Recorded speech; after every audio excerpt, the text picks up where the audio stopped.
Good evening and welcome to the City of Greater Geelong's Planning Committee. We're at Planning Committee 221 tonight. Welcome everyone along. I would like to acknowledge the traditional owners of the land on which we're meeting, and for me here remotely in Lara, it is the Wadawurrung people, and pay our respects to their elders past, present and emerging. I'd like to introduce to you the councillor panel that we have with us tonight. I'm going to go around my screen. I've got Councillor Jim Mason with us. We've got Councillor Sarah Mansfield, Councillor Peter Murrahy, Councillor Belinda Maloney and Councillor Bruce Harwood. Thank you, councillors, for joining us. I'd also like to ask you if there is any conflicts of interest for tonight that we need to declare. No? Thank you.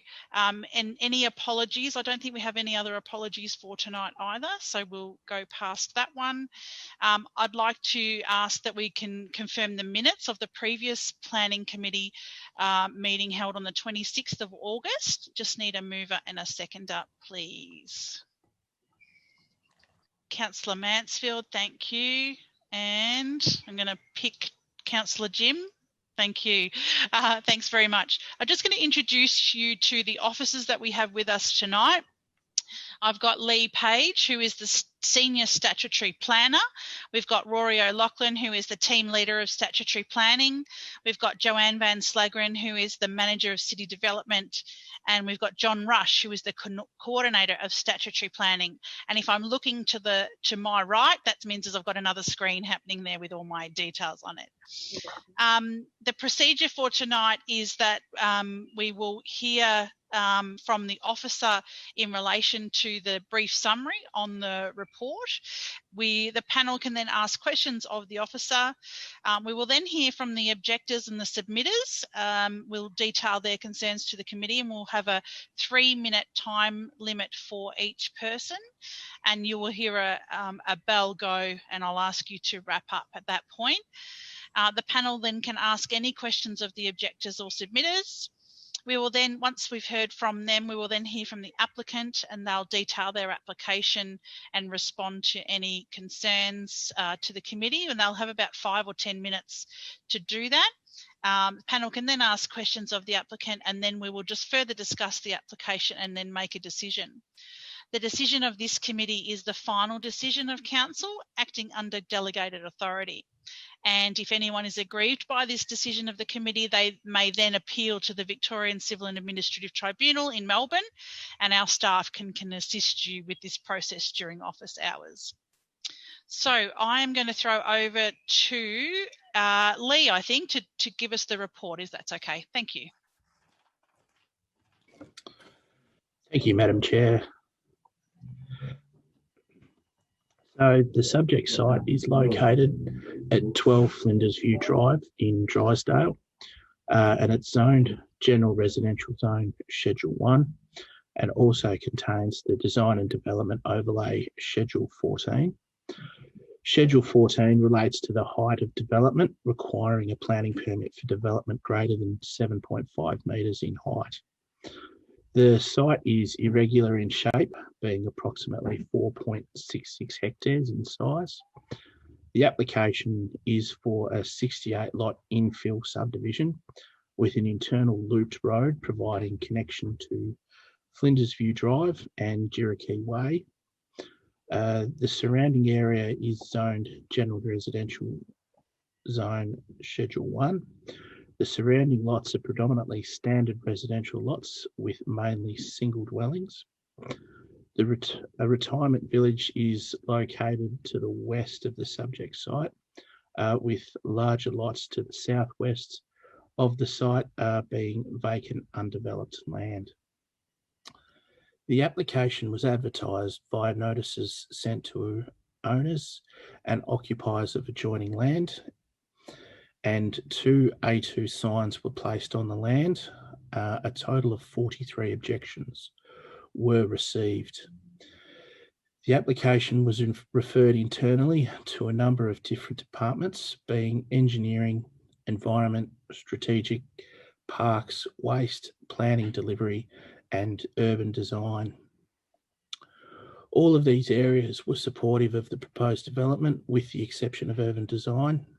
who had concerns relating to the western interface, the central block length, and the solar orientation of the proposed lots. Powercorp, Bowen Water, Downer Tenex, and the CFA were also referred and asked to provide comments on the application, as well as the Department of Transport. There were no objections from any of these referral bodies, with the majority of them requiring permit conditions. Due to the current COVID crisis, no consultation meeting was undertaken for the application. The objections received related to a variety of issues, with the main concerns being related to neighbourhood character, density of the development being too high, traffic and safety concerns, impacts on vegetation, cultural impacts, drainage, and impacts to the amenity. The application has been assessed against the Greater Geelong Planning Scheme, the relevant planning policies, the relevant sections of the zone, Clause 56 for residential subdivision, and Clause 65 for subdivision. Taking all these matters into account, the application is considered to generally comply with these requirements. The application was also considered against the principles within the settlement strategy and northern and western Geelong growth areas. These seek to maintain the unique township, landscape, tourism, farming, and environmental values of the Bellarine Peninsula. The direction to achieve this is to review housing opportunities within townships to determine if further localised housing intensification can be achieved. Given that the subject site is located within an existing residential area and is located within the settlement boundary, the site is considered to be appropriately located and zoned for infill subdivision. The site is well located from the existing commercial area within Drysdale, which creates a more compact neighbourhood to support and promote sustainable transport consistent with the planning policy framework for built form. The lot size and variety provide for a mix of diverse choice for housing stock, which seek to cater for the housing choice for the local community. The planning policies seek to support sustainable growth and encourages development to occur within the existing settlement boundaries. This in turn helps to limit urban sprawl and further allows for urban renewal and compact urban areas. Drainage issues have been considered by council's engineers, who are supportive of the proposal, subject to conditions. Significant consideration was given to the western interface abutting the residential village. Given the constraints of the land with its length and width, it was considered that this interface was necessary. However, a landscape break is proposed to be provided along the west boundary. Overall, given all of these matters, the proposal would contribute to the infill development requirements for the area, and the application is therefore recommended to be supported. Thank you. Thank you very much, Lee. Councillors, questions for Lee after his report? At this stage, I've just got a question for you, Lee. Sorry, Councillor Mason, I'm happy to throw to you first if you like. Thank you, Councillor Grisbeck. Thank you, Lee, for that overview. Given that there were given the problems of COVID and there was no community consultation, I understand that you did revisit the design a few times. What were the dynamics of that? Yeah, look, I wasn't. I didn't deal with sort of the initial stages. I took this over very much towards the end, but there were a number of designs proposed in relation to the development, but it did predominantly stay the same with that looped road. An additional linked road to Jirikee Way was considered necessary. Initially, the application only had access from Flinders View Drive, and then orientation and number of lots were also considered sort of throughout those throughout that design process, and basically we've sort of come out with this current design. Thank you. Thank you. Lee, my question, sorry, Pete, I'll just throw it to you in a sec. My question was around the surrounding areas. So if I'm looking at, I'm on page 21 of the document, and it's just an aerial image showing the site. To the left of that site, is that all new? That seems to be quite new development. Is that the same? Is that the same developer that's done that section that's doing this section? Are you talking about the residential village? Is that what you're? Yeah, so that's is that the residential village to the left on the picture? Yeah, to the left of the picture. Yeah, to the west. Yeah, Right. So it's orientated. That's a residential village. Yeah, is that going to take over that whole section there? That's sort of where the area's been cleared as well, down towards the bottom. Yeah, so I believe that residential village is to extend further south, but this isn't part of that. No. That development. No. Yep. Thank you, Councillor Murray. Yes, thank you. Thank you, Lee. How long has it been zoned residential? This land? Yeah, so the owners owned this land for over 30 years, and in that time, it has always been zoned residential, which means when the planning scheme was introduced, I think around the 2000s, before then, I imagine whatever that type of residential zone was there was transferred into the current general residential zone. Yeah, thank you. And is there any issue or anything unique, perhaps, about this piece of land that's makes it different than any other down there? Not that I'm aware of. It's a large residential parcel of land, and given where it's located in close proximity to the main commercial area, it is about 500 metres from where the crow flies to this site. So it is essentially a ready for residential development. Thanks, Lee. Thank you, Lee. Okay, at this stage, we'll say thank you for your report and we'll head over through to the submitters. Councillor Support, would you mind letting us know who the first person is that you're going to pop through, please? Thank you, Madam Chair. We'll be entering Cameron Young into the meeting. Thank you.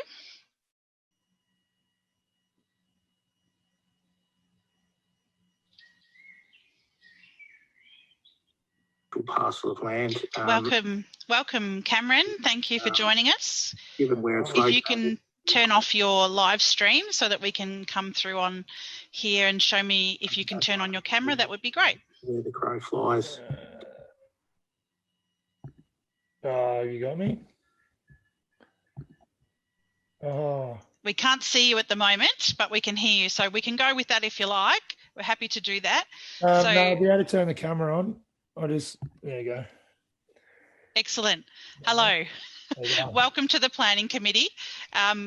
Welcome. We'd love to hear from you. You've got around 3 minutes or so to brief us on your concerns or support. So please feel free to go ahead, and you'll hear a little tone and I'll just ask you to wrap up after that tone. Thank you, Cameron. No dramas. Yeah, so first of all, we moved into Eastwood Crescent 2 years ago. So we knew it was a vacant block. We knew there was always future plans for development.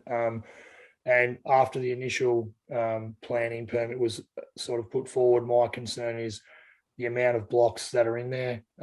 Purely modern houses these days, everyone's got 2 cars. So if there's 70 houses, there's going to be 140 cars thrown into this area of Flinders View and Cherokee Way, which to get to Central Road, no one's going to go through Cherokee Way because it's a bit of a rabbit warren to get to Central Road. Everyone's going to come through Flinders View.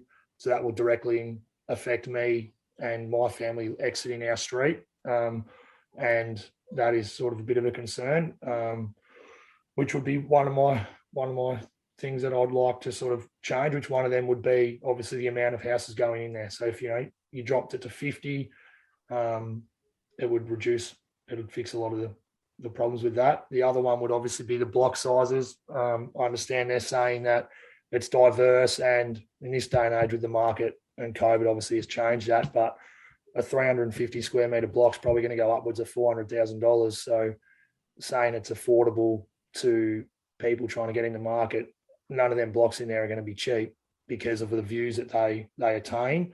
So I feel that, you know, by making the blocks a little bit bigger, and which, you know, counteracts everything, it helps the block sizes, make them a bit bigger, the actual amount of houses in there.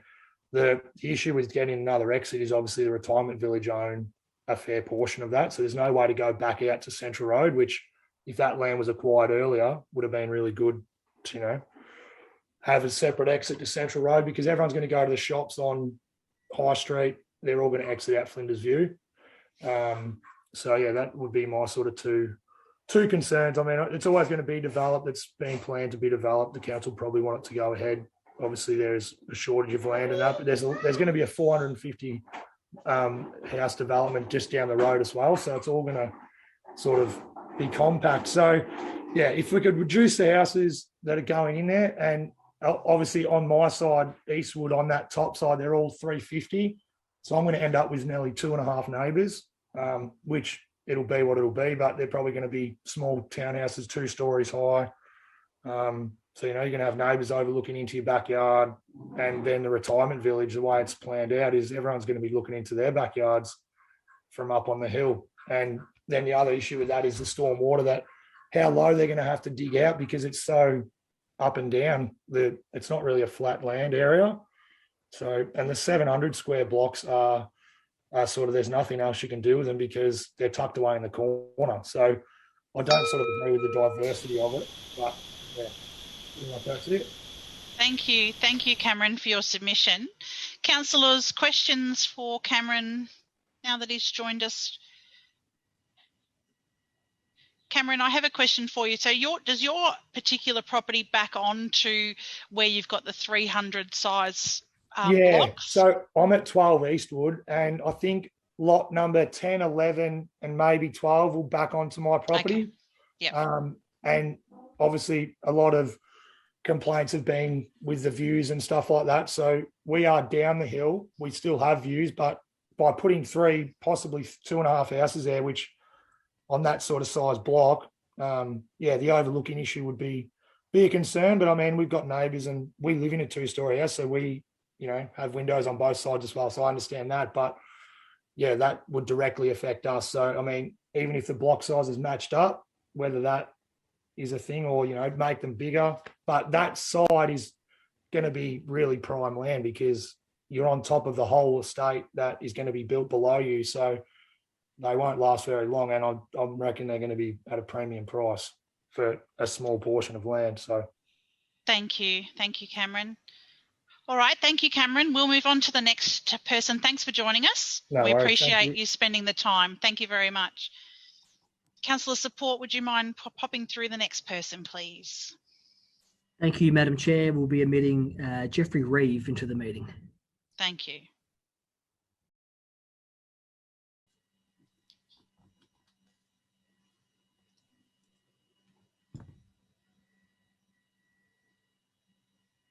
Welcome, Jeffrey. We cannot see you, but I'm sure we will be able to hear you. So welcome to the meeting. Can you hear us? Yes. Excellent, thank you. Now, you're more than welcome to leave your camera off if you wish to, but we would love to see you. You've got around 3 minutes or so to give us your presentation. Please feel free to go ahead. Thank you. I'm not sure if you can share screens to show documents to help the councillors understand what I'm talking about. We can't at this point, but we do have all of the documents in front of us. So if you refer us to a page, we can have a look at that. I haven't got your documents, I'm sorry. So that's all right. Try and talk you through that. So thanks for hearing my objection. I represent the retirement village, Clifton Springs Holdings, to the immediate west of the site. Our objection is simply to the stormwater management that's been proposed within this subdivision, in as much as the council in the original stormwater proposal that came through with this application advised the proponent correctly that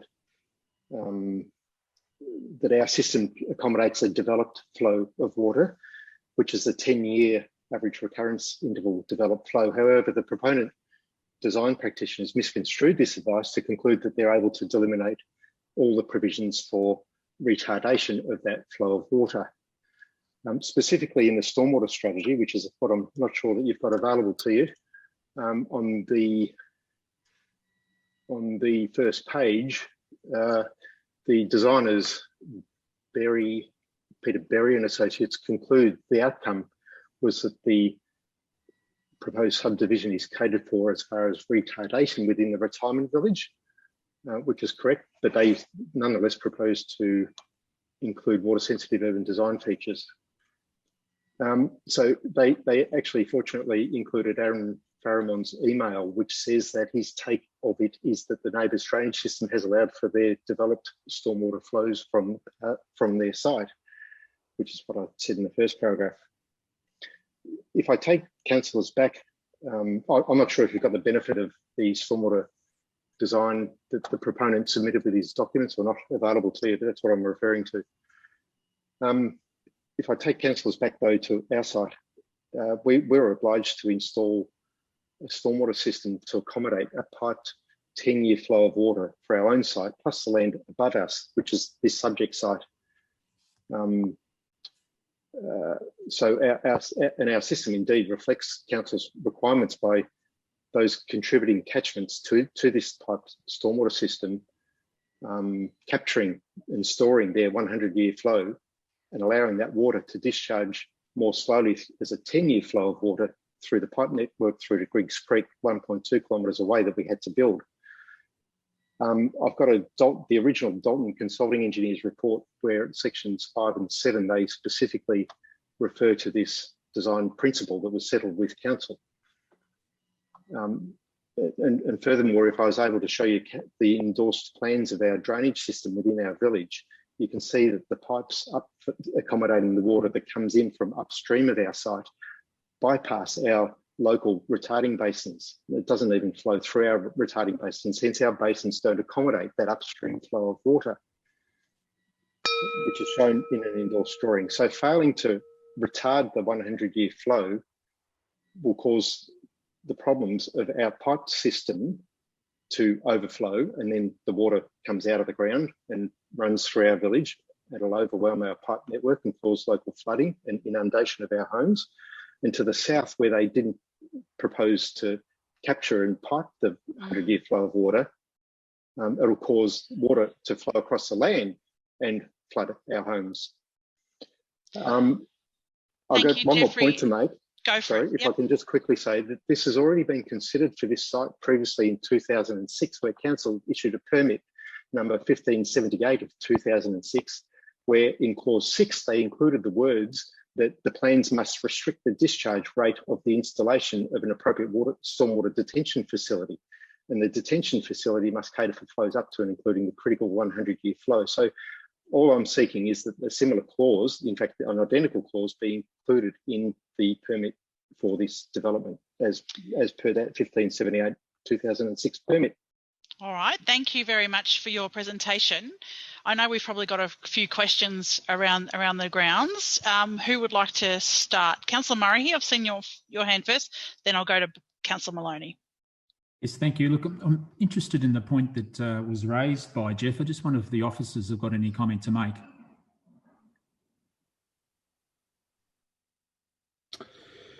Yeah, no worries, Councillor. So the application, it was referred to our engineers in relation to reviewing that stormwater. You'll be able to see on the plan itself the retention basin and the swale drain along that western boundary there. So that is basically required to retain the water on site. You'll see in the proposed conditions, number 17, it requires a site stormwater management strategy. And in that strategy, it would need to provide detail in relation to how the stormwater will be managed and treated on site. But generally, given our engineers were supportive of the proposal, that's the advice, that they're the ones that have that technical expertise. So we basically refer to their expertise in this matter. Councillor Murray, you're comfortable with that point? Yep. Councillor Maloney? I had the same exact question, so thank you for voicing that, Peter. Lee, in terms of what Jeff refers to the previous application, have you had sight of that application? Do you know anything about that as to what it was before? I have had a brief look at the application, but in considering it was it had expired, I didn't consider it relevant when assessing this application. Okay. And so you're saying, Lee, that part of the provisions, part of the if the resolution was to go ahead today, part of that conditions on the permit would be that they need to come up with a stormwater development plan to be able to then successfully develop the property. Is that what we're saying? Yeah, proposed condition 17 requires a site stormwater management strategy for the development. So the engineers would review any stormwater management strategy that was submitted by the developer and ensure that there weren't any impacts created as a result of the application. Okay. Any other councillors have questions for Jeff whilst he's with us? No. Thank you, Jeff, for your submission. We will take that into account. Thank you very much. Thank you. Councillor Support, would you mind popping through the next person, please? Thank you, Madam Chair. We'll be entering Jeff Corson into the meeting.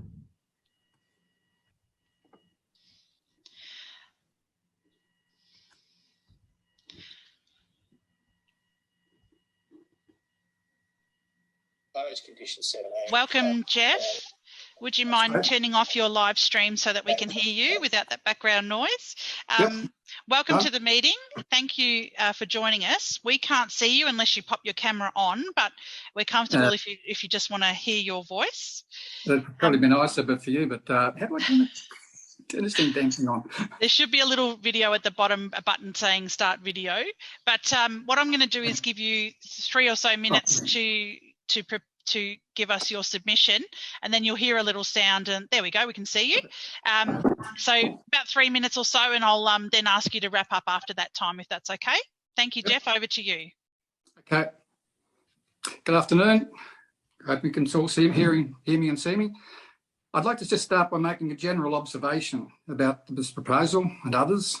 Drysdale is a small rural township situated on the Bellarine Peninsula with a long history going back to settlement. Unfortunately, overdevelopment has tarnished the area and has completely changed its character for both Drysdale and the peninsula as a whole. The Curlewis development close to Drysdale has added many new homes and brought in many new families, but without much thought going into infrastructure. One only has to look at the ongoing issues with Tivoli Drive. The proposal under consideration for this infill site off Flinders Drive is just another nail in the coffin for local residents wanting to enjoy the character and amenity of rural life. As mentioned before, there's another 500 odd blocks as part of a new subdivision going in very close to this. Drysdale as an area is becoming just another overcrowded suburb of Geelong, which is nice if you want to live in Geelong, but not if you want to live in Drysdale. Any hope of residents enjoying a rural lifestyle is quickly eroded. However, speaking of that, green space. As far as green space is concerned, this proposal gives little comfort to those of us in the immediate area, as well as the Drysdale community in general. There does not appear to be any real thought given to providing parks for the incoming families. From my reading of the proposal, the developer has advised utilising an existing play area well outside the subdivision. This play area is neither substantial nor appropriate given the size and position of the subdivision and the possible number of young families that would potentially buy vacant lots. The developer, in my opinion, is abrogating his responsibility by not providing adequate green spaces or communal play areas, I'll get it right, within the infill site. I would not like to be raising a young family on the southern edge of the development and letting young children walk along a narrow suburban road all the way out of the subdivision to a playground. This would put children at risk, as parents would not be able to monitor their children. In these days, this is unacceptable as well as being dangerous, as there appears to be very little information in the plan regarding concrete footpaths. Also note the developer has made a change to this to provide a small buffer between the lots to the west and the fence line of the existing retirement village. That can't be accepted as providing green space. If a buffer is to be placed on the west to protect the retirement village occupants, then the same should also be provided to the occupants on the east side who currently have a rural outlook. And I'll put up my hand and say, yes, I live on the east side. The most obvious problem I can see is the way the road within the subdivision has been designed. Neither Flinders View Drive to the east nor Juriki Way to the north are suitable for allowing access to the possible large volumes of traffic, cars, children on bikes, people walking, mothers with prams, etc. Any emergency situation would be disastrous as both entrances and exits would be quite easily blocked. Juriki Way to the north in particular is quite narrow, and as someone said before, it leads on to a rabbit warren. And everybody would try to have to negotiate traffic to get out of there. For the developer to say that traffic concerns are unwarranted is disingenuous at best and dangerous at worst. Finally, you, as elected officials for this municipality, need to look beyond the official regulations and where possible try to make a difference. If a developer must go ahead, then at least try to leave a lasting legacy by ensuring any proposal must, at the very least, provide avenues that enhance life in the areas affected for both existing residents and future potential residents. Both good and bad housing developments last for years and years. You only get one chance at this. Please try to make it the best you can as a lasting legacy of your term in office. Thank you for listening. Thank you, Jeff. Thank you for your submission. Councillors, any questions for Jeff, please? Thank you. Councillor Murray. Thanks, Jeff. Jeff, how long have you been there? I've been there 21 years. Okay. And yes, we've known that a development would probably happen at some stage. And the last development plan that was put up was for the retirement village to the east to come right up to our back fence, which we were happy enough with that. But that, of course, didn't go ahead. Yep. So now we have another one. And as I look out my window now, I live on the second floor of here, and I'll be looking over somebody's backyard, and possibly they'll be looking over mine if they build a two-storey house. And I pick up on your words that Drysdale is a small rural township. I'm not sure that's the case anymore, Jeff. well, no, it's been let go, hasn't it? We have a lot more. We have Coolewis. Clifton Springs came along many years ago. And as I said, we're about to get another one very, very close to here as well, with over 500 lots proposed there. Drysdale is changing dramatically, not necessarily for the good. I'm not against development, but at the Bellarine Peninsula, it's just it is a rural outlook, and it is just would be nice to keep it as close to that as we can. We are losing that fast. Thanks, Jeff. No worries. Thank you, Councillor Murray. Councillor Mansfield. Thank you. And this one's probably more for officers. I'm just wondering if there's a response to the green open space concerns that were raised. I know in the papers provided that there are maps of some open space, but it is a reasonable distance from this particular development site. So just wondering if we get some more background on what the requirements are around that. Yeah, not a problem. So it wasn't actually referred to our urban space planning department, but generally they prefer not to have just pocket open space areas within these type developments. In this area, you've got Alberta Reserve, which is 300 metres to the north of the subject site. You've got the Watherong Reserve, 900 metres to the east of the site. And then you've got 1.7 the Drysdale Recreation Reserve, which is 1.7 kilometres to the south of the subject site, which are sort of quite accessible open space areas. If you look in the proposed condition, number 8 requires that an open space contribution be paid, which is 5% contribution, which helps to essentially support and upgrade those existing open space areas so that these sorts of communities can actually use these open space. And sorry, you said that they don't like pocket of open space. Can you explain that? So basically, it's just sort of converting a couple of blocks sort of within a development like this, just creating them as additional open space areas, because then basically if you're providing open space area in the development, then you're not providing as much financial contribution for maintaining existing open space areas, and then there is a greater burden financially on council for the maintenance of those open space areas. Okay, and just a follow up with the footpaths, because there was reference made to lack of footpaths in that area. Are you able to provide any information about that? So the footpath connectivity would be predominantly to the east of the subject site along Flinders View Drive. So the proposed development would provide footpaths on either one or both sides of the road reserves, which would connect into Flinders View Drive.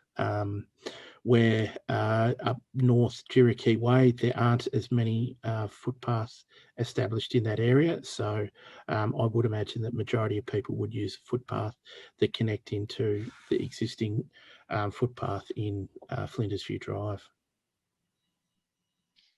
Thank you, Councillor Mason. Any further questions for Jeff? Thank you, Jeff. We appreciate you joining us tonight, and we will now go on to our next person. Thanks for joining us. All right, thank you. Councillor Support, would you mind popping through the next person, please? Madam Chair, will be entering Ross Deeth into the meeting.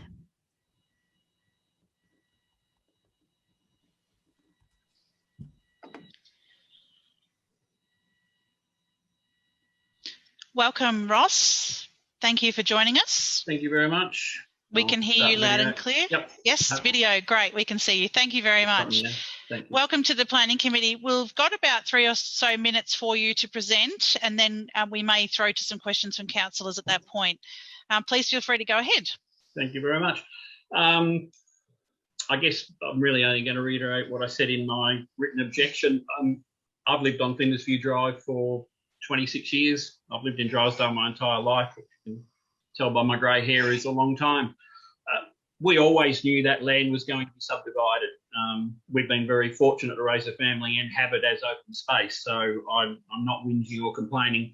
My concern really is just as to the density of that planned subdivision. Living on Flinders View Drive as... Sorry to interrupt. We've just lost Councillor Maloney, so she's just restarting, but we don't have quorum right now without her. So we'll apologies, Mr. Deeth. We'll just have to hit pause until she jumps back in. My apologies for interrupting. That's okay. Thank you, Ross. We'll just wait a couple of minutes for Councillor Maloney to get back. I just noticed that someone had gone. Yeah, thank you. So we'll just pop on. Geelong's trade period or something like that. I don't know if football's going to be the good answer either, Ross. No, not for you, Carly. I can talk soccer if you like. That would be great. But let's pop on mute for a few minutes. We'll just get Councillor Maloney back.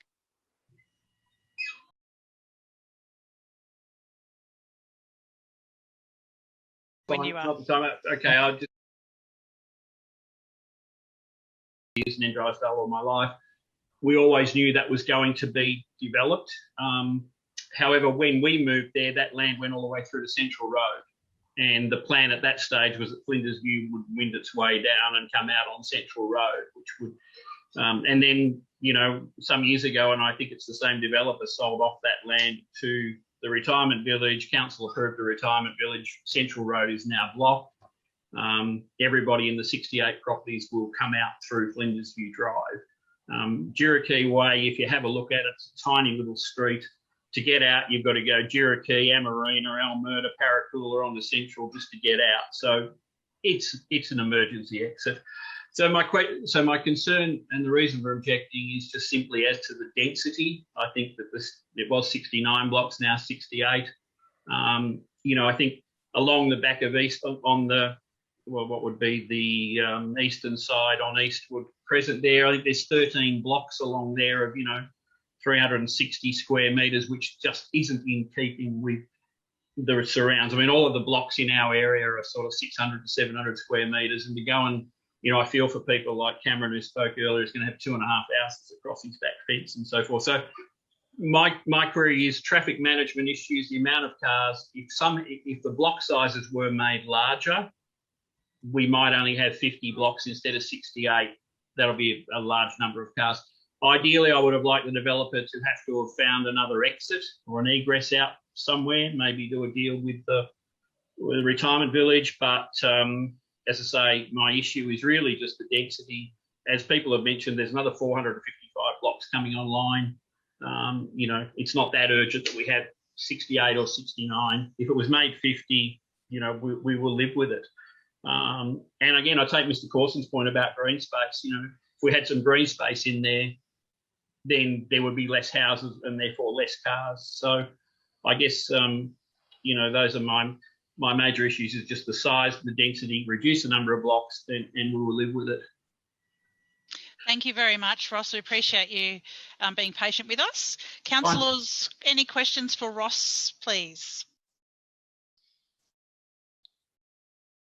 Ross, I've got one for you at the moment. So you're living in Flinders View Drive. Are you going to be towards the I'm the second last house before you'll enter the new residence. Yeah, I'm number 8. So there's ourselves number 10, yes. And then the vacant land. Okay, so you're across from Eastwood Crescent. Correct. Yeah, directly on the end of Eastwood. Yes. Okay, and obviously it's a nice and quiet area at the moment, you would think. I was very lucky for 26 years, Kylie. I really, we're very grateful to have had it there for 26 years, but I'd be happy now if there were 50 blocks there, not 69. Yeah. And if there was another way out to share the load. So it's a straight run from Flinders View, goes straight across to Nash Avenue, straight to Drysdale Primary. So they're just going to come, a lot of cars going straight up that road. Yep. Well, thank you for joining us tonight, Ross. We will thank you for your submission, and we'll head to the next person. Thank you. Thank you very much. Thank you, Ross. Councillor Support, would you mind popping through the next one, please? Madam Chair, we'll be entering Brendan Beattie into the meeting.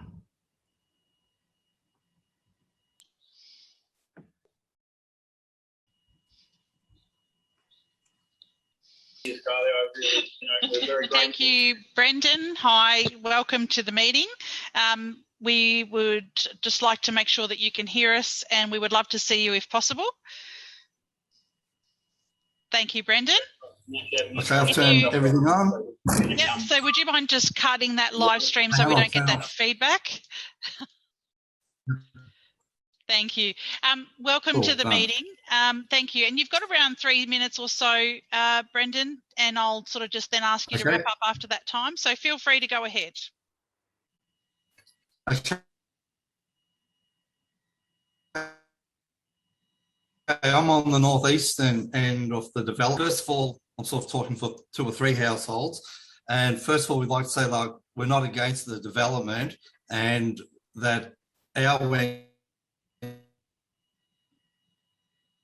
doesn't really have like the traffic like that. What I'd like to say is that, I'm reading off a sheet here, in 2016, when I purchased my property, it was under the undertaking and the evidence shown to me that the property at the rear of the residence was part of the Ballerine Retirement Village, and that it was zoned to have single-storey dwellings. Now, I have here 2 maps. The tourist maps, the Ballerine Village, and also that was in 2016, and also in 2017, another map that also shows, when I can back block, being part of the Drysdale Village. It was under these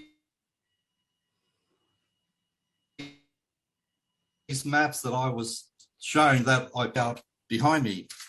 I understand that now it's being changed, but we would like the planning committee to take into consideration the 7.5 metre residential zoning heights and lower that down just for the blocks along the Kura Avenue where the view would mainly be restricted house permitted along our back fences, etc. Also, I'm not sure if you guys have got this, the Bellarine DAL, which is a new recent document, which stands for, I'll read it off my sheet. It's the Distinctive Areas and Landscape Guidelines. For if you're not aware of it, it is a 50-year plan set out in collaboration between the Department of Environment, Land, Water and Planning, DELP, if you want to call it that, the traditional owners, the Wathaurong, the Borough of Queensland, City of Greater Geelong, relevant government agencies, authorities, and significant community input. I also believe Lisa Neville has submitted this document to the Shire Council of Geelong. Now one must consider this DAL draft. To finish up, I sort of want to say on page 54 of the draft, it says development within established residential areas will take place more incrementally and respond to low-scale setting, retaining existing vegetation in the public and private realm, including appropriate boundary setbacks, and protect views of the bay. A double story or anything up to a 7.5 metre building does not conform with what the new Bellarine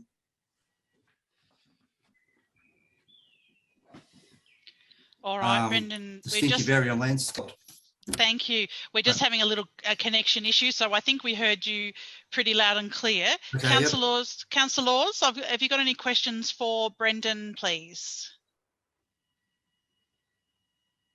Brendan, just quickly, I've got a question. So you're on Lacora Avenue, is that right, on the north east? Yeah, number 28.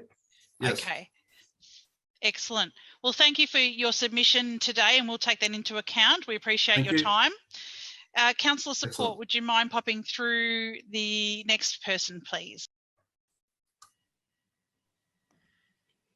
Madam Chair, that's all the objectors. We've had one couple not arrive, so I'll be putting through Joe Spiteri and Cameron Gray, the applicants. Thank you very much.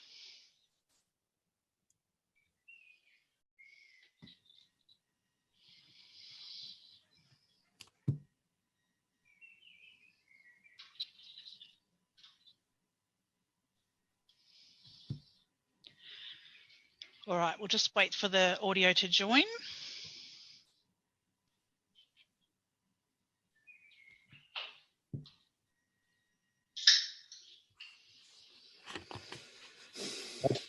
No. Excellent. Okay, so we've got Mr. Spiteri. Cameron's going to start. Oh, hello, sorry. Hello, sorry. Ms. Spiteri, sorry about that. Would you mind popping your camera on for us? That'd be great. Oh, there's both of you. Now we can see you. Thank you very much. And you're joined by Cameron as well, who is your planner. Is that right? Right. Correct. Excellent. We'll just wait till his audio joins up. Excellent. Welcome. Welcome, Cameron. Welcome to the applicant.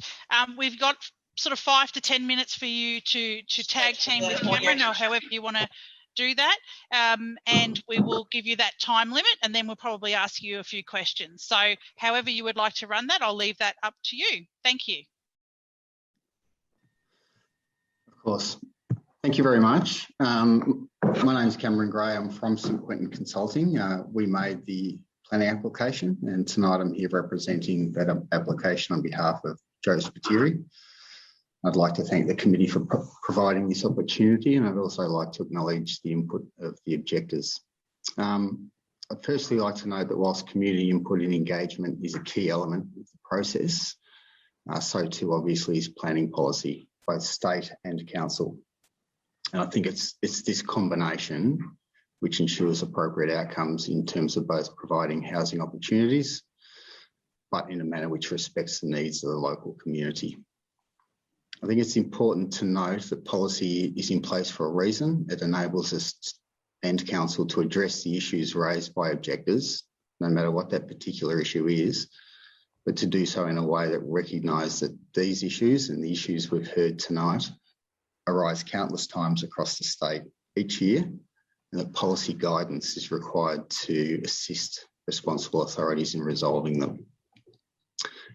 And it should be clear, I think, that this proposal does meet policy objectives, both state and local, whether in relation to open space contribution, densities, lot sizes, traffic, the sorts of things we've heard tonight. That's what policy is there to address. And this is not only our view, the view that this application meets policy, it's the view of the current council officer, the internal teams, the previous council officer, and the more senior managers of those offices. I think it's been touched on by a couple of the objectors. This is not a speculative proposal or one which pushes any planning envelopes at all. It's a fairly standard infill subdivision. And whilst it's taken time to resolve some of the urban design issues and the engineering issues, stormwater, associated with the proposal, there's never really been a contention that the proposal would not be supported by policy. I think it's useful just to quickly look at the history and context. It's been touched on by a couple of others, but the land is very central. It's almost in the middle of the Drysdale-Clifton Springs structure plan, surrounded by residential development. It's been zoned for standard residential development since at least the introduction of the current planning schemes in 2000 and also before. The following are a few notes, a few notable elements to this history. And the first is that it hasn't been recently rezoned, as I've just mentioned, nor is it reliant on any recent planning strategy. Joe, our client, has held it since before the new planning scheme came into operation, so 25 or so years. Over that time, Joe has actually developed much of the land adjacent to and in close vicinity of the subject land. So I think we can be certain that a significant proportion of the objectors live in properties previously owned and developed by Joe. What I'm saying is that the developments in which those residents reside now were previously on undeveloped land and land which went through the same process we're going through now. Same approvals process, same consideration of issues, which would have also at that time raised similar considerations, I suppose, for existing surrounding residents. The reason the sites remained undeveloped are largely due to downstream drainage constraints. So not so much associated with the site, but downstream. There's been a lot of work done in relation to stormwater over the years, and these stormwater management issues have been resolved largely by the construction of a main drain via a special rates and charges scheme, which was implemented by council some years ago, and to which our client has contributed hundreds of thousands of dollars and will contribute further as a result of this development. And lastly, on the history and the context, our company, St Quentin Consulting, has engaged with council officers in this area on outline development plans and similar since at least 2006. These plans, supported by council officers at the time and now, show standard residential densities and development. There's never been a different expectation for the site. In terms of the objections themselves, there were 43 objections, I understand, and that's obviously not an insignificant number, and people do have concerns and have expressed those concerns. But nor does it represent a high proportion of the residents who live in the immediate area. The officer's report indicates that most of those objectors live in properties which actually abut the subject land. It's not surprising that some of these residents would prefer the development to either not take place or to take place in a different but unspecified form. I think it's the role of council and the committee to consider whether the proposal properly meets policy in terms of these issues, to consider the merits of the objections and the capacity of the proposal to actually address those objections. the key themes which have been touched on tonight and which frame those objections are lot size and density. So the proposal does provide a range of lot sizes. That's what we're asked to do by council officers and by policy. So we do provide some smaller lots on the eastern side, and we provide larger lots, and we provide a range of lots in between. If we didn't do that, we'd be asked to go back and rethink the proposal. It provides about 15 dwellings a hectare, or just under 15 dwellings a hectare, which is consistent with both council's own policy and state policy, and also with the surrounding area. I mean, I would say there are more dense areas and less dense areas than what is proposed in the immediate vicinity of the proposal. So as the committee would know, 15 dwellings a hectare is a reasonably standard residential density for whether it's a town, whether it's a suburb, that is state government and council policy. In terms of open space, council officers have reviewed the proposal against council's open space strategy and against the availability and proximity and use of nearby open space. And as the officer has informed the committee, the officers have decided to secure a financial contribution rather than a land contribution in this case. That financial contribution is used for improvements to existing open space. And it does seem prudent, given the small size of the parent parcel and the limited ability of council and the planning scheme to deliver a 1 hectare local park, which is essentially council's minimum local park size. We spoke about pocket parks earlier. That's why council prefer not to have them, because they don't function well. They don't provide a lot of benefit. They provide a small area.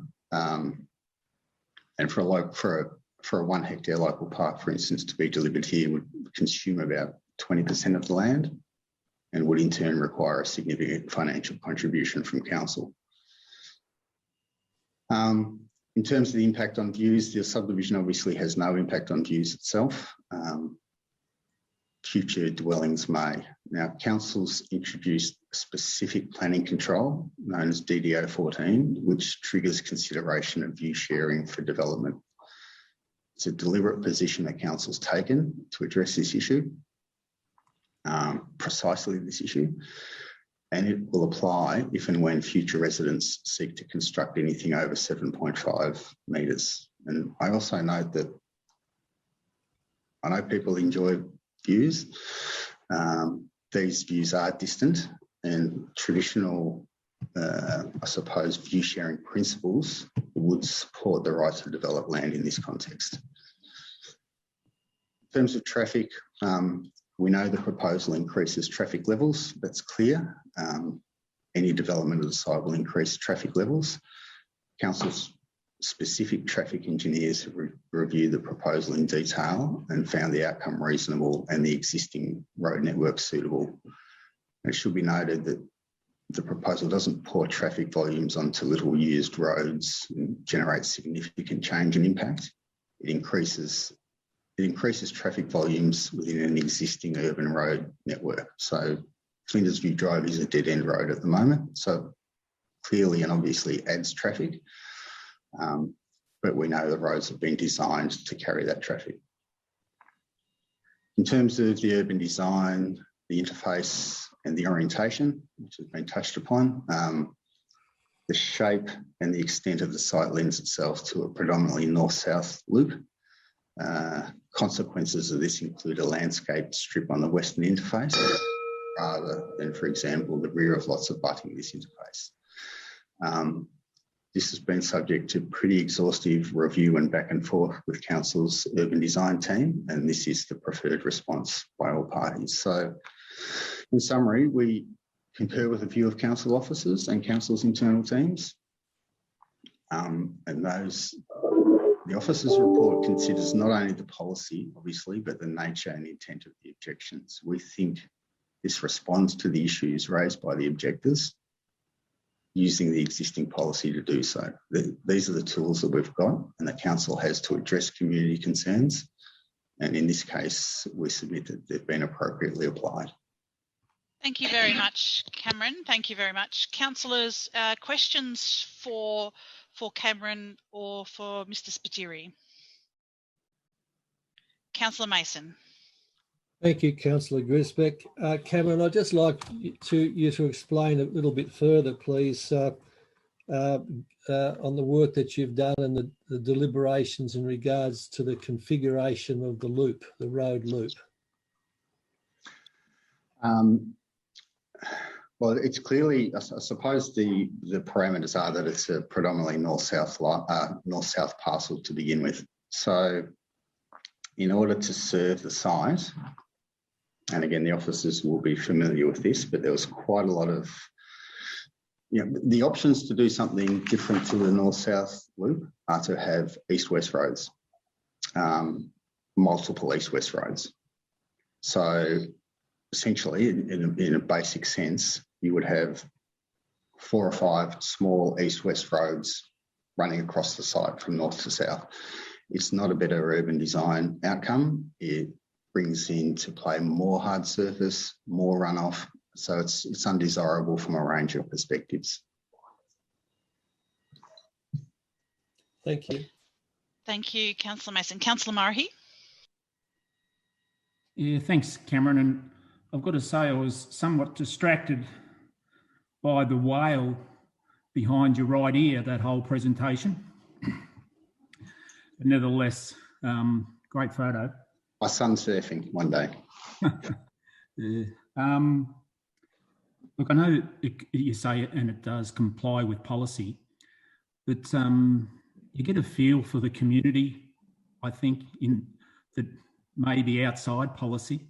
And you've heard objectors tonight talk about the density. And, if it was 50 blocks, say, we'd be happy with that. Have you got any comment to make about that? Well, I suppose that my comments would be, again, I think if we submitted something with, say, 50 lots, number one, it wouldn't be consistent with policy in terms of lot diversity. Number two, it wouldn't be consistent with policy in terms of affordability. Number three, I think council officers would ask us to go back and rethink it. So we have, there is state policy and there is local policy and there are community expectations. There is a common principle, I suppose, that a lot of people prefer larger lots for a range of reasons. Policy doesn't prefer larger lots because what that tends to mean is you just start chewing up more and more land and there's more pressure on urban growth. That's where it comes from, essentially, and affordability. So they're the consequences of not delivering on that sort of 15 dwellings per hectare proposal, which is, when I say it's a standard density, it's not a standard density in newer areas, growth areas. They're higher densities than this, more around the 18 to 20, that sort of mark. So it's consistent with those policies, particularly in terms of affordability, restricting urban growth and restricting pressure on the settlement boundaries, which we know, and there was, the distinctive areas and landscape plan was touched upon. So the principle is infill within a town, within a settlement boundary, should be put to its highest and best use, should be these sorts of densities. And what that does is it makes the development more affordable. It relieves, I suppose, cost burdens on council to extend services as townships grow. So if everyone has a 1,000 square metre block, like Old Torquay, for instance, there's just more pressure on growth, more infrastructure. And that's the reason those policies are there. Thank you. Thanks, Councillor Murray. I've got a question. I think if we look at the development and the diversity of block size, from my perspective, having seen plenty of planning applications in the past, this does provide a real diverse block size. In my view, I've seen developments that have just all 360 square blocks, and that to me is not the diversity that the council would be looking for in its policy position. So in terms of the diversity, I like the sizes of the blocks. Can I just ask you about the reason why you would put the road next to the residential village rather than next to the current, so if you would flip it onto the other side rather than next to the current east side or on the west side? Yeah, it's and again, there was a lot of back and forth with council officers, in particular the urban design team on this, and it's really to do. It's similar to my response to Councillor Mason. There are objectives and principles, and then there are real life parameters. And in this case, one of the real life parameters is the width of this site. So we can't fit a road. We can't fit a road network that doesn't have a road abutting the eastern or western boundary. It just doesn't function. And the alternative is to have these multiple east-west crossroads, a lot more roads. So what we've done, if you're starting this from scratch and had open slather with the size of the lot, you possibly wouldn't do it. But again, there was a lot of back and forth with council. We have provided that landscape strip on the west. But in terms of a design outcome, it's you can play around with this plan for a long, long time and not come up. Every option has something that's not quite perfect. And we've been through those options with council officers. Thank you. One further question that I had for you, Cameron, was the road up to the north west, the Jericho Way, or what that is called up there. Sorry, that seems the existing road seems quite narrow. There's obviously no plans to sort of widen that road into the current area that it's already there. So are you planning that just to be road reserve on the either side of that road? So it's got green space. Is that a plan that you'll have one house that you will, sort of two houses that will have driveways off that, and then that'll be a normal road? Because it doesn't seem quite wide enough. Yeah, so the connection to, my understanding is, and Mr. Page might like to clarify, but the current plans with this as part of the submission show pedestrian access to Cherokee Way rather than a vehicular access. Okay, it might get, Lee, would you mind confirming that for us? Is that a pedestrian way, or is that a car, is that a road where cars will be able to use? No, that connection to Cherokee Way is for vehicle access through there. Right, so you will have vehicles going up north, up Cherokee Way? Yep, correct. Okay. And it will just be a smaller road, because obviously where it comes into the main part of the estate, it's quite a wide road. But the road up the top there is quite narrow, so it won't be a thoroughfare in that sense. No, it's not meant to be a thoroughfare. Given the network, the road network to the north, it's considered that the Flinders View Drive would be the predominant road network through there. Under the road management plan, Flinders View Drive is an access lane and is designed for up to 2,000 vehicle movements per day. So that is considered the primary access for the site itself. Thank you. That was the extent of my question. Any other councillors got questions for the applicant whilst they're with us?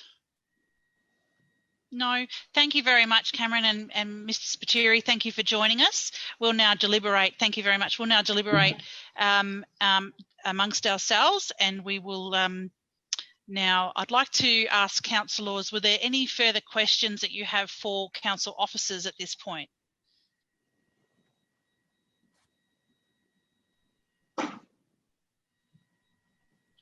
All right.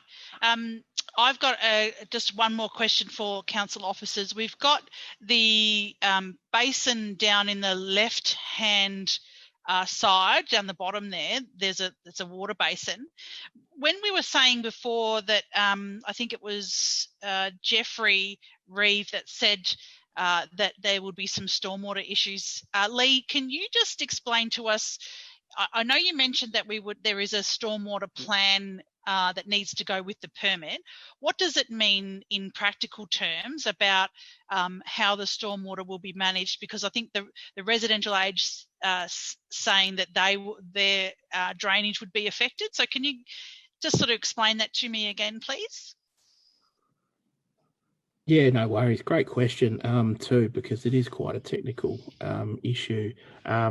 And I suppose the retention basin flows, and you'll see the open swale drain sort of just north of that sort of marked blue on that plan, shown in that plan. So basically that swale drain is also there to basically collect overland flow and has been strategically positioned there. So the stormwater itself will go from sort of the basin and it'll go connect into the existing stormwater network to the west of the site. Given the fall of land, it will connect into the west of the subject site. I've spoken to our engineers in relation to that, and they have advised that when the development to the west was essentially approved and the stormwater approved for that one, it was actually designed with the development of this lot in mind, and was able or designed that this stormwater from this site, given the slope of the land, would actually connect into that existing or developing stormwater network. So what we're saying, and what the applicant said before, is the reason they've held off for a while was to resolve that stormwater issue. So you're saying that the residential development to the west will actually be able to accommodate the stormwater from this development as well? That's what our engineers have advised, yes. Okay. And the plan that's required if this application is approved is to prove that stormwater strategy that will work in that sense. So they'll be required to get some further works done and approval from the city. Yeah, yep, correct. They'll need the approval from council's engineers. Okay. Councillors, any further questions before we move to a recommendation? No. Councillors, we have a recommendation before us. Is there anyone that wishes to move this particular recommendation, or is there any other way that we want to proceed? I'm not here. Councillor Mason. Councillor Grisbeck, I'm prepared to move the recommendation. Thank you, Councillor Mason. Is there anyone that wishes to second the recommendation? Councillor Murray, thank you. Councillor Mason, would you like to talk to that? Thank you, Councillor Grisbeck. I've given this a great deal of consideration and understand that we don't reach the ideal situation often enough. But having read and looked into it and also listened to the arguments today, I do think that we've reached an optimum situation. We've reached the best possible solution to this development, given the different policy requirements. I do understand the reason behind DAL, and the reason behind DAL is actually to protect the infrastructure within towns and in between towns, and the views, etc., between towns and so on. So I do note also that there is a great deal of conditions added in, and there has been a lot of toing and froing and attempts to produce the best plan. And when you note all of the different conditions in this, there's a lot of work to be done yet before the ultimate subdivision is fully approved. And so I'm happy with the work that's being done, understanding that not everybody can be pleased by the outcome, but I do think that it's the best possible outcome in the circumstances. Thank you, Councillor Mason. Councillor Murray? Yes, thank you, Councillor Grisbeck. And I too, like Councillor Mason, my views are consistent with and the comments that Councillor Mason has made. When we consider these things, human nature says, look for something out of the ordinary, or why, wouldn't we consider this? But we're bound by policy. It's within Council's own settlement strategy. It's within the settlement boundary. I sympathise with the objectors and understand why they object, but I pretty simply say that, look, our hands are tied, and I don't mean that disrespectfully, because we're bound by the policies, that all planning policies, the planning scheme, and as Councillor Mason has said, at the end of the day, I think this is not a bad outcome. Thank you. Thank you, Councillor Murray. Who would like to speak to the recommendation? Any other councillors like to speak? Councillor Harwood. Thank you, Madam Chair. Look, as usual, these are difficult conversations to listen to and to, I guess, digest sometimes. I think Councillor Mason has done obviously a lot of work in the background. This has been, as we've been told, back and forward to planning, through objectives, through the applicants, and we are now at a position where we either accept it or we don't. I can understand why the residents are making their comments, and I fully understand why the applicants have made the application to this particular level and in its current form, and that's all been explained to us. Councillor Murray is right. We are at times cornered by policy, regardless of what we think of anything personally. That is not the issue. We need to look at it objectively and what we have at our disposal. Look, I think one comment that I think was made about the objectors perhaps they've had unspecified reasons, but I don't, maybe I misinterpreted that, but they've been pretty clear in they fear the overdevelopment, they fear the access and traffic issues that no doubt will raise their heads at different times. But in the context of what's being sought to develop and the level and the conditions that are quite extensive, I'll be supporting the recommendation. Thank you. Thank you, Councillor Harwood. Councillor Mansfield. So I don't want to repeat too much of what's already been said, but I too am supportive of the comments made by Councillor Mason and the other councillors. I do really feel for the objectors in these sort of matters, and I do think it's particularly disappointing that because of COVID, we haven't, there hasn't been the opportunity for as much face-to-face engagement and consultation that often will happen with objectors, between applicants and objectors, and sometimes you can get some alterations or changes that satisfy those objectors, and you do wonder whether, if we had that opportunity, whether anything would be better for them. But I do think overall, given the planning policies, this development is reasonable.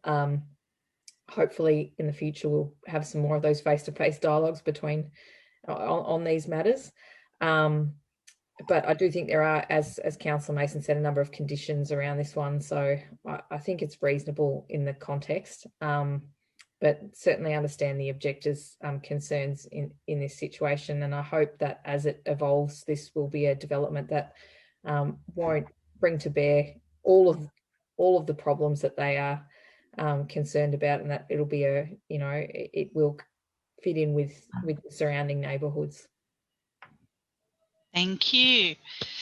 I might just make a couple of comments before we go to the vote. I think we've seen at Planning Committee many times some developments that haven't really had the diverse range of block sizes, and I think this one is quite complementary. It does range from, you know, those larger blocks, you know, 700-800 size, through to some smaller blocks, and I do feel for the residents with the ones that back onto those particular blocks, and I do note that any building permits will have to take into account the current situation of the houses that they do overlook. So there is some hope there for those residents that anything that's built after their house needs to take into consideration their views and their windows, etc. But I think what we see here is a development that's been that I think the diversity of blocks is really good compared to others that we've seen. But this particular one has been zoned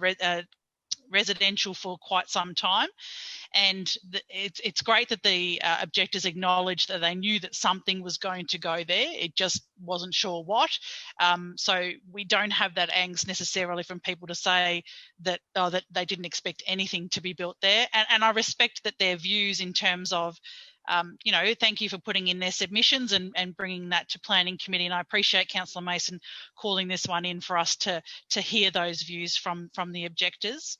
I'll be supporting this one tonight, and I think we've got a person who is a developer from the understanding from tonight that is a local, and often locals tend to do that development a lot better because they do live locally and they want to be able to see those developments locally every day. So I will finish there, and councillors, I'll put it to a vote. So for those in favour of the officer's recommendation to support the application, can I please see a show of hands? Thank you very much, councillors. That is approved. Thank you to our officers tonight. Thank you for being with us. Thank you to all of the people that joined us tonight, and councillor support. Thank you for your support online. We do wish you a good night, and thank you very much.